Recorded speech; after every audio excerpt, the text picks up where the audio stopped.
Hi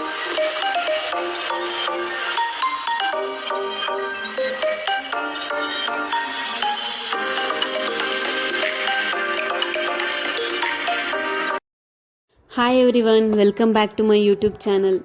ತುಂಬ ದಿನ ಆಯಿತು, ಮಿಸ್ ಮಾಡ್ಕೊಳ್ತಾ ಇದ್ದೀರಾ ಅಂತ ಅಂದ್ಕೊಳ್ತೀನಿ. ನಮಗೂ ಸ್ವಲ್ಪ ಬ್ಯುಸಿ ಆಗಿದ್ವಿ, ಅದಕ್ಕೋಸ್ಕರ ಮಾಡಿರಲಿಲ್ಲ.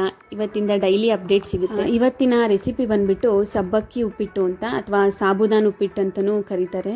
ಇದಕ್ಕೆ ಏನೇನು ಬೇಕು ಅಂದರೆ ಸ್ವಲ್ಪ ಚಿಕ್ಕದಾಗಿ ಹೆಚ್ಚಿರೋಂಥ ಕ್ಯಾಪ್ಸಿಕಮ್ಮು, ಹಸಿಮೆಣಸಿನ್ಕಾಯಿ, ಈರುಳ್ಳಿ, ಕರ್ಬೇವಿನ ಸೊಪ್ಪು, ಬೆಳ್ಳುಳ್ಳಿ ಮತ್ತು ಇದು ಲಾಸ್ಟಿಗೆ ಕೊತ್ತಂಬರಿ ಸೊಪ್ಪು. ಫಸ್ಟು ನಾನಿಲ್ಲಿ ಒಂದು ಬಾಣಲಿಗೆ ಎಣ್ಣೆ ಹಾಕ್ತಾಯಿದ್ದೀನಿ. ಅದು ಎಣ್ಣೆ ಒಂದು ಸ್ವಲ್ಪ ಕಾದ್ಮೇಲೆ ಅದಕ್ಕೊಂದು ಸ್ವಲ್ಪ ಕಡಲೆ ಬೀಜ, ಇದು ನಾವು ಸೇಮ್ ಚಿತ್ರಾನ್ನ ಹೇಗೆ ಮಾಡ್ತೀವಿ ಅದೇ ಥರ ಇದಕ್ಕೆ ಸ್ವಲ್ಪ ಸಬ್ಬಕ್ಕಿನ ಆ್ಯಡ್ ಮಾಡ್ತೀವಿ ಅಷ್ಟೇ. ಈಗ ಇದೊಂದು ಸ್ವಲ್ಪ ರೋಸ್ಟ್ ಆದಮೇಲೆ ಇದು ಕಡಲೆ ಬೀಜ, ಈಗ ಇದಕ್ಕೆ ಕಡಲೆಬೇಳೆ ಹಾಕ್ತಾಯಿದ್ದೀನಿ. ಇದನ್ನು ಸ್ವಲ್ಪ ಚೆನ್ನಾಗಿ ಫ್ರೈ ಮಾಡ್ಕೊಳ್ಳೋಣ. ಈಗ ಸಾಸಿವೆ, ಸ್ವಲ್ಪ ಜೀರಿಗೆ ಎಲ್ಲ ಮಿಕ್ಸ್ ಮಾಡ್ಕೊಳ್ತಾ ಇದ್ದೀನಿ.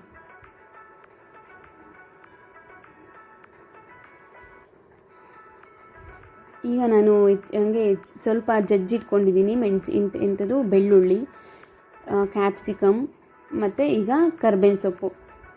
ಈಗ ಚಿಕ್ಕದಾಗಿ ಹೆಚ್ಚಿಕೊಂಡಿರುವಂಥ ಈರುಳ್ಳಿ, ಇದಕ್ಕೆ ಸ್ವಲ್ಪ ಸಣ್ಣಕ್ಕೆ ಹೆಚ್ಕೊಂಡ್ರೆ ಸ್ವಲ್ಪ ಚೆನ್ನಾಗಿರುತ್ತೆ ಈರುಳ್ಳಿನ. ಇದು ಹಸಿಮೆಣಸಿನ್ಕಾಯಿ, ಟೊಮ್ಯಾಟೊ, ಇದೆಲ್ಲದನ್ನು ಚೆನ್ನಾಗಿ ಫ್ರೈ ಮಾಡ್ಕೊಳ್ಳೋಣ. ಈಗ ಸ್ವಲ್ಪ ಬೆಂದ ಮೇಲೆ ಸ್ವಲ್ಪ ಅರಿಶಿನ ಪುಡಿ ಮತ್ತು ಸ್ವಲ್ಪ ಹಿಂಗೆ ಹಾಕಿದ್ದೀನಿ, ಆಪ್ಷನಲ್, ಹಿಂಗೆ ಬೇಕಾದ್ರೆ ಹಾಕೋಬೋದು. ಇದನ್ನು ನಾನು ಓವರ್ ನೈಟ್ ನೆನೆಸಿ ಇಟ್ಟಿದ್ದೀನಿ, ನಾನು ನೈಟೇ. ನೀವಿಲ್ಲ ಅಂದರೆ ಬೆಳಗ್ಗೆ ತಿಂಡಿ ಮಾಡೋದಾದರೆ ಇದನ್ನು ಸ್ವಲ್ಪ ಒಂದು 2 hours ಮುಂಚೆ ನೆನೆಸಿಟ್ರೂ ಚೆನ್ನಾಗಿ ಅನಿಸುತ್ತೆ. ನೋಡಿ, ಇದು ಸ್ವಲ್ಪ ನೆಂದಿದೆ ನೋಡಿ. ಈಗ ಇದನ್ನು ನಾನು ಒಗ್ಗರಣೆ ಏನು ಮಾಡ್ಕೊಂಡಿದ್ದೀನಿ ಅದಕ್ಕೆ ಮಿಕ್ಸ್ ಹಾಕ್ಕೊಳ್ತಾ ಇದ್ದೀನಿ.